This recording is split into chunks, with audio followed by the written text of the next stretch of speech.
Hello friends, this is Suman and welcome to electric classes. कैसे हैं आप लोग? उम्मीद है आप सब अपनी एग्जाम्स की प्रिपरेशन कर रहे हैं, जो भी रेस्पेक्टिव एग्जाम्स आप देना चाहते हैं, जिसके लिए आप प्रिपरेशन कर रहे हैं। तो आज बात करेंगे, काफी दिनों बाद आपसे मुलाकात हो रही है, बात करेंगे खास करके आरवीएनएल, जेई और एई के बारे में, क्योंकि नोटिफिकेशन काफी चर्चाएं चल रही हैं कि नोटिफिकेशन आने वाला है। तो काफी बच्चों के मैसेजेस भी आए हैं कि नोटिफिकेशन कब आ रहा है, वैकेंसीज कितनी आएंगी, एग्जाम कब होगा, क्या इलेक्शन से पहले एग्जाम हो जाएगा या फिर जो है आपका जीके कहाँ से पढ़ना है, इस बारे में इस तरह के काफी डाउट्स हैं बच्चों के। तो खास करके मैं इस बारे में बात करूंगी आज आपसे। तो सबसे पहले अगर बात बताना चाहूंगी मैं आपसे, तो नोटिफिकेशन के बारे में मुझे कोई नॉलेज है नहीं, अभी मुझे इन्फॉर्मेशन नहीं है इस बारे में। अगर आपके पास है तो आप जो है अपनी एग्जाम के लिए आपके लिए यूजफुल है। अगर इन्फॉर्मेशन नहीं भी है तो भी आपको एग्जाम की प्रिपरेशन करते रहना चाहिए, क्योंकि नोटिफिकेशन कभी भी आ सकता है। और जब इलेक्शन चल रहे हो जिस साल में, तो उस टाइम पे जो है नोटिफिकेशन आपके लिए आना लाजमी है। हर एक डिपार्टमेंट जो है वैकेंसीज यहाँ पे निकालता है, और गवर्नमेंट भी चाहती है कि काफी ज्यादा से ज्यादा लोगों को जो है यहाँ पे जो जॉब्स मिले। तो इस तरह से जाते साल जो लास्ट ईयर होता है इलेक्शन का, या फिर इलेक्शन आने वाले होते हैं, तो उस साल जरूर वैकेंसीज आती हैं हर डिपार्टमेंट में। तो जैसे 2018 की बात करते हैं तो आरवीएनएल के अंदर भी वैकेंसीज आई थी। तो इस हिसाब से अगर देखें तो आपकी इलेक्शन से पहले पहले वैकेंसीज का नोटिफिकेशन आ जाना चाहिए। बाकी मैं इसके बारे में कंफर्म आपको कुछ कह नहीं सकती, क्योंकि काफी टाइम से मैं बिजी चल रही हूँ थोड़ा, तो मुझे इस बारे में ध्यान नहीं है इस तरफ। तो ये आप देखें, अगर नोटिफिकेशन आ रहा है और नहीं भी आ रहा है तो आप तो अपनी प्रिपरेशन जारी रखें, उसमें आपको कंफ्यूजन रहने की जरूरत नहीं है। नोटिफिकेशन जब आएगा तो आप फॉर्म फिल करेंगे। अगर आपने पहले से प्रिपरेशन कर रखी है तो आपके लिए बेनिफिशियल होगा वो, क्योंकि अगर इलेक्शन से पहले नोटिफिकेशन आ जाता है तो एग्जाम भी उसका जल्दी होगा। सेकेंड चीज ये बात करते हैं कि नोटिफिकेशन मान लीजिए कि अगर आ गया, जुलाई अभी खत्म होने वाला है थोड़े टाइम में, अगर अगस्त या इसमें नोटिफिकेशन आ जाता है आपका जुलाई एंड में भी, तो एग्जाम का क्या रहेगा आपका, कब होगा एग्जाम, क्या इलेक्शन के बाद एग्जाम होगा? तो अगर नोटिफिकेशन इलेक्शन से पहले पहले आ जाता है तो आप पूरी आपकी जो संभावना बनती है, पॉसिबिलिटीज जो है एग्जाम होने की, वो इलेक्शन से पहले ही है। क्योंकि गवर्नमेंट अगर नोटिफिकेशन लेकर आ रही है तो वो एग्जाम जरूर करवाएगी कंडक्ट। तो इस बारे में आपको टेंशन लेने की जरूरत नहीं है कि नोटिफिकेशन अभी आएगा फिर एक साल में एग्जाम होगा। लास्ट ईयर की तरह जब लास्ट टाइम आया था, वो इसलिए ऐसा हुआ क्योंकि उस टाइम पे गवर्नमेंट स्टेबल थी, कोई इलेक्शन आने वाले नहीं थे, तो वो अपना पूरा टाइम लेकर जो है कंडक्ट करा रही थी एग्जाम्स। और जब गवर्नमेंट को बहुत ज्यादा जॉब्स की रिक्वायरमेंट होती है और उसे नोटिफिकेशन जारी करने होते हैं, तो वो काफी लंबा समय ले लेती है एक वैकेंसी को कंप्लीट करने में। बाकी आप सब जानते हैं कि आजकल जो एग्जाम एजेंसीज जो है आपकी, या फिर जो भी इंस्टीट्यूशंस हैं, उसकी काफी जो है चर्चा में है आजकल। तो ये भी एक रीजन हो सकता है काफी चीजों के पीछे। बट अभी आरपीएससी के जिस तरह से लगातार नोटिफिकेशन आ रहे हैं, जैसे असिस्टेंट प्रोफेसर की बात करें, आरएस, इन सब की, तो इस तरह से अगर बात करते हैं तो नोटिफिकेशन आना चाहिए आरवीएनएल जेई का भी, और एग्जाम भी उसका होना चाहिए। उसके बाद में अगर बात करें अपन जीके की, सबसे ज्यादा डाउट्स जो है बच्चे के, क्योंकि टेक्निकल जो है सब्जेक्ट आपने पढ़ रखा है, जो आपने ग्रेजुएशन में पढ़ा है, उसके बाद बहुत सारे जो मोस्टली बच्चे हैं उन्होंने आपने जो है कोचिंग भी ले रखी है इन सब की, तो आपकी अच्छी प्रिपरेशन होती है। टेक्निकल जो सब्जेक्ट है उसके अंदर सबसे ज्यादा जो आपके पास डिफिकल्टीज होती है वो नॉन टेक्निकल चीजों की होती है, कि नॉन टेक्निकल सब्जेक्ट के अंदर क्या क्या पढ़ना है, कौन सी चीजें कहाँ से पढ़नी है, करंट अफेयर कहाँ से पढ़ना है, या फिर राजस्थान जीके की बात करें, जो क्वेश्चंस इस तरह के आते हैं एग्जाम में, जैसे लास्ट टाइम आपने देखा था। क्योंकि आपके जीके के मार्क्स बढ़ गए हैं, 48 मार्क्स का जीके आता है आपका ओवरऑल पेपर में, तो काफी जो है इम्पोर्टेंस रखता है वो आपके लिए।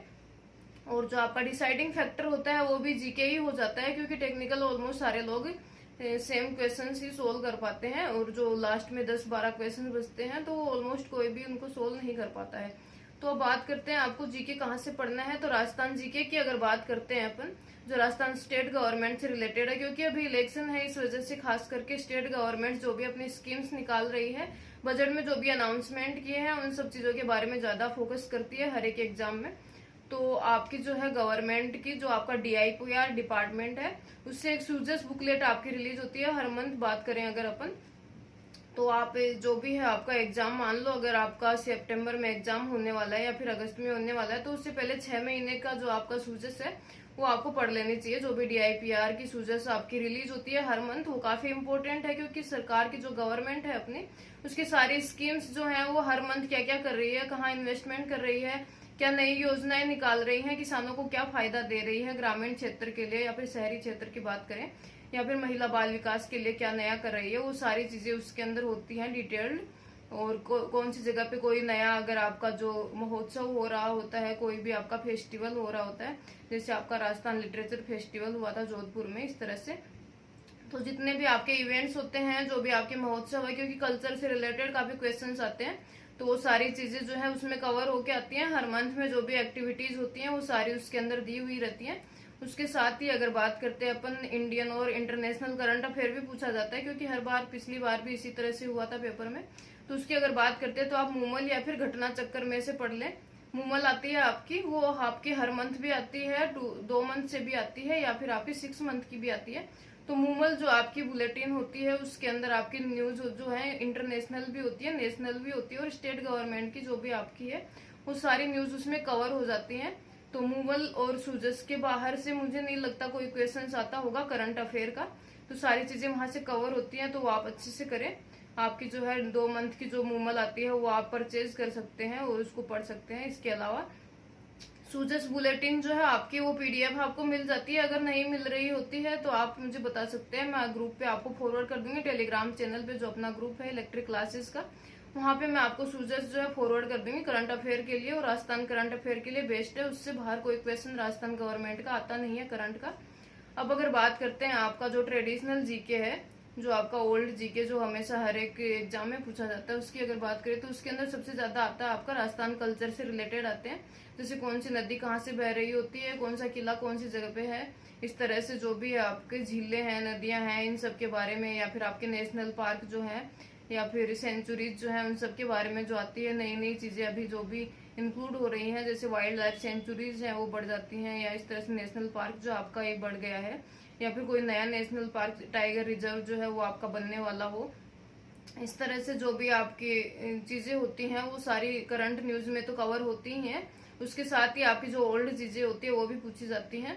तो वर्ल्ड हेरिटेज साइट है, जिस तरह से इस तरह के सारे क्वेश्चंस जो है आपके एग्जाम में आते हैं, क्योंकि पिछली बार एग्जाम में भी इस तरह के रिलेटेड जो आपके जेएन और एएन में क्वेश्चन पूछे गए थे कि आपका जो है कौन सा किला, नदियां और इन सब के बारे में, जैसे पुष्कर, ये पिछोला झील और इन सब के बारे में पूछा गया था कोई क्वेश्चन, घग्गर नदी के बारे में, भटनेर का किला है, इन सब के बारे में क्वेश्चंस आए थे लास्ट टाइम। तो आपको इसके लिए राजस्थान का जो कल्चरल होता है, जो आर्ट एंड कल्चर होता है, वो आपको पढ़ लेना है। क्योंकि किसी भी एग्जाम की अगर बात करते हैं अपन राजस्थान स्टेट गवर्नमेंट के एग्जाम की, तो हर एक एग्जाम में नॉन टेक्निकल सिलेबस आपका आता है, और वहां से जो भी क्वेश्चंस आते हैं वो आपके राजस्थान आर्ट एंड कल्चर से आते हैं मोस्टली। तो आपको राजस्थान आर्ट एंड कल्चर पढ़ लेना। जो भी नॉन टेक्निकल के लिए कोई पढ़ा रहा है तो आप उसके नोट्स परचेज कर सकते हैं किसी भी कोचिंग इंस्टीट्यूट के, या फिर आप यूट्यूब से भी पढ़ सकते हैं टॉपिक वाइज। लेकिन आरवीयूएनएल जेई के सिलेबस में जो है डिस्क्राइब करके नहीं दिया होता कि कौन कौन से टॉपिक उसमें इंक्लूड होंगे।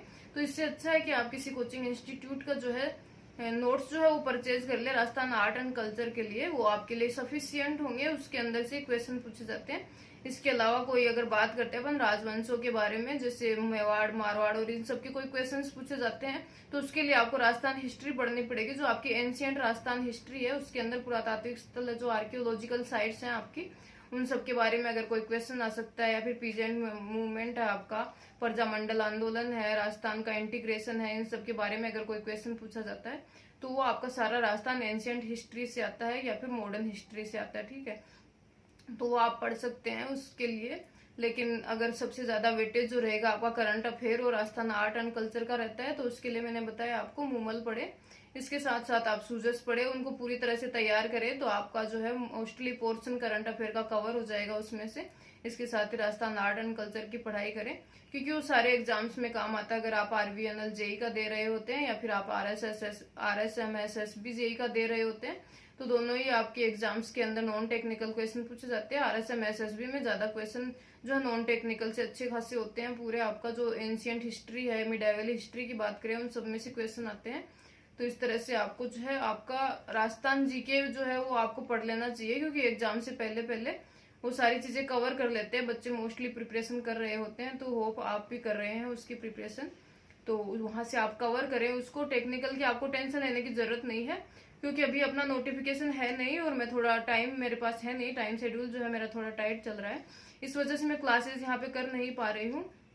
लेकिन हर सब्जेक्ट की जो है हमने काफी क्लासेस की हुई है। मोस्टली 100 क्वेश्चंस जो एमसीक्यू है आपके प्रीवियस ईयर क्वेश्चन की बात करें या फिर नए क्वेश्चन जो मैंने फॉर्म करके आपको करवा रखे हैं एमसीक्यू सीरीज, तो आप हर एक सब्जेक्ट की प्लेलिस्ट बनी हुई है चैनल पे, तो वो प्लेलिस्ट में जाकर आप हर एक सब्जेक्ट की जो है एमसीक्यू प्रैक्टिस वहां पे कर सकते हैं।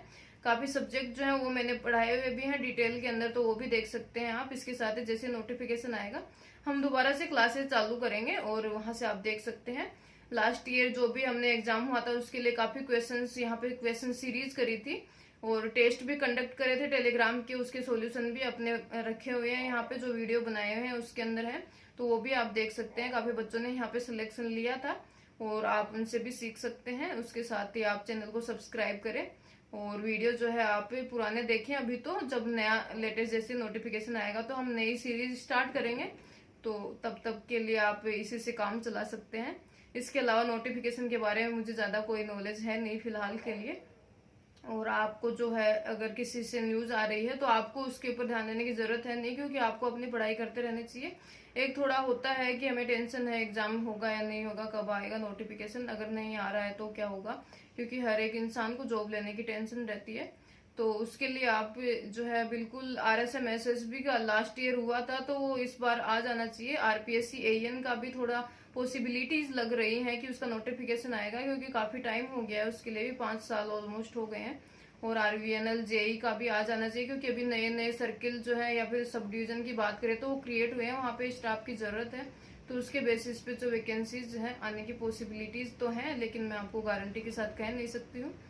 तो आज के लिए इतना ही। Thank you very much and have a nice day.